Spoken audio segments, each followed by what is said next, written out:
Bonjour, moi, c'est Mitch. Je viens vous faire part d'un phénomène qui m'a fait plonger ici. J'ai rien trouvé qui en parle sur le net, ni dans les livres de l'asile, ni nulle part ailleurs. Alors, j'espère que quelqu'un d'autre que moi a vécu la même chose. S'il vous plaît, je vous demande au moins une réponse. Une seule. C'était il y a 2 mois déjà. Nous venions d'emménager dans notre nouvelle maison. J'ai 22 ans, et mon frère Edwin a le même âge. À vrai dire, nous sommes des faux jumeaux, nés le même jour, mais nous ne nous ressemblons pas vraiment.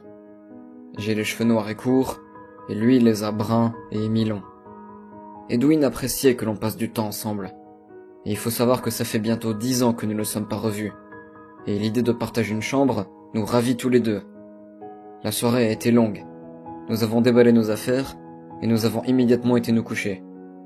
Nous avions travaillé environ 5 heures sans faire la moindre pause. Nous avions bien mérité une bonne nuit de sommeil, non? Tout se passait à merveille dans cette maison. Jusqu'à cette fameuse semaine où j'ai entendu des piétinements, de petits pas furtifs et rapides. Sachant que de nombreux rats habitent cette vieille maison, je n'ai pas pris peur, et je me suis juré d'appeler le dératiseur le plus tôt possible. J'en ai parlé le lendemain à Edwin, qui m'a confirmé que des bestioles pouvaient entrer dans la maison par le petit soupirail de la cave. Cette nuit-là, j'ai été réveillé par un petit bruit sourd. Quelqu'un avait ouvert la fenêtre. J'étais sûr de l'avoir fermée. Je balayai la salle du regard, et j'ai vu que Edwin dormait encore. Je ne voulais pas le réveiller. J'ai donc fermé la fenêtre, et j'ai dormi d'un seul œil le reste de la nuit. Je me souviendrai toujours de cette nuit-là. J'avais à peine dormi, et je me levais d'une humeur à faire griller des chats sur le trottoir.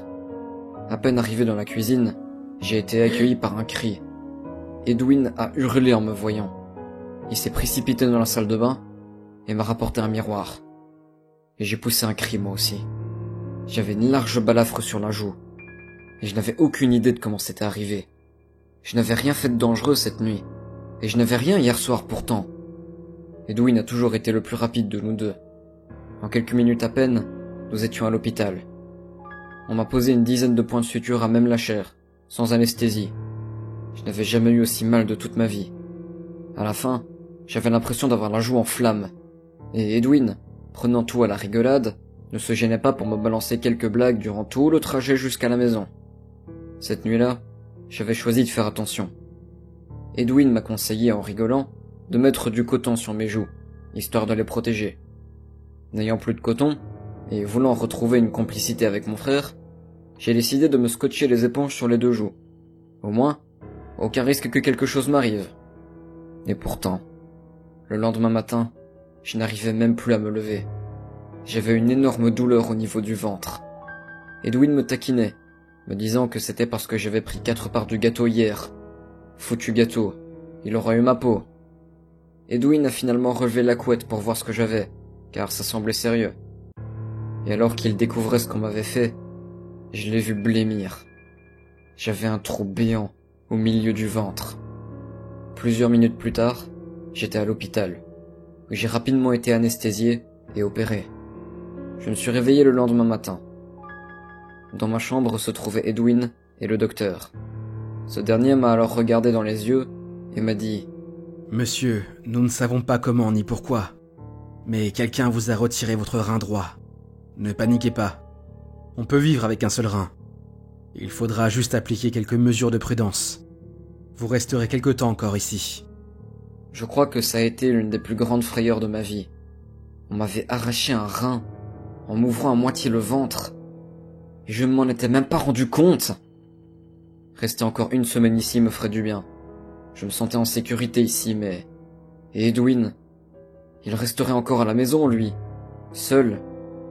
Et si... ce qui m'avait arraché le rein revenait pour lui? J'ai préféré ne plus y penser et me dire que tout se passera bien. Mais la nuit suivante a été celle qui m'a le plus marqué. Je me suis réveillé, en sueur, et je ne pouvais plus bouger.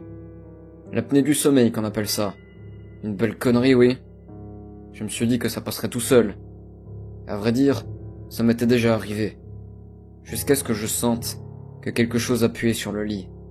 Et ça semblait remonter vers moi. Je pensais que mes muscles se contractaient, et donc que ça appuyait sur le lit. mais c'était beaucoup trop lourd pour être mes muscles. Je m'en rends compte aujourd'hui. C'est alors que je l'ai vu. Un visage qui me regardait dans les yeux. Mais ses yeux à lui, ils étaient où ses yeux? Il y avait juste 2 trous noirs et quelques gouttes d'un liquide foncé qui s'en écoulaient.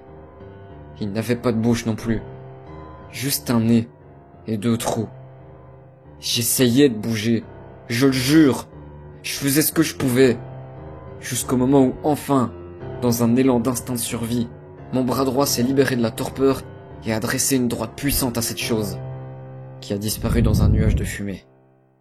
Lorsque j'ai raconté cette expérience à l'hôpital, on s'est moqué de moi.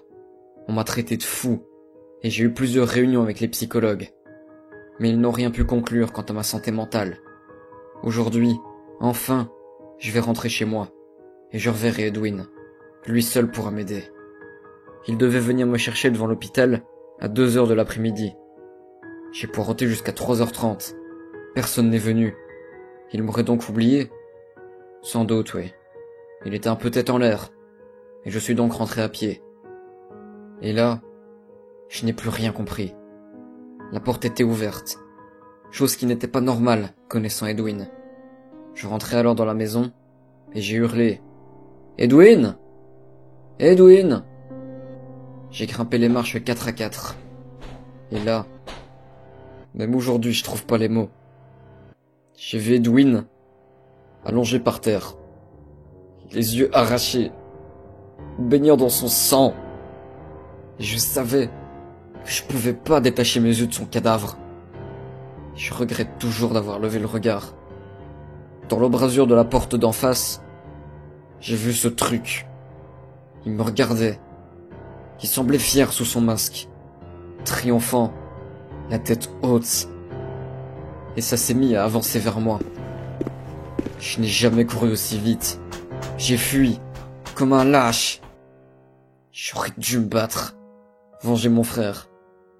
Mais non. J'ai fui. Et aujourd'hui, je me trouve lâche. Edwin était fort, lui. On n'avait vraiment rien en commun. Alors aujourd'hui, je ne vous demande qu'une réponse. Une seule. Qu'est-ce qui a tué mon frère? Sans savoir ce que c'était, j'ai juste mis un nom sur cette chose.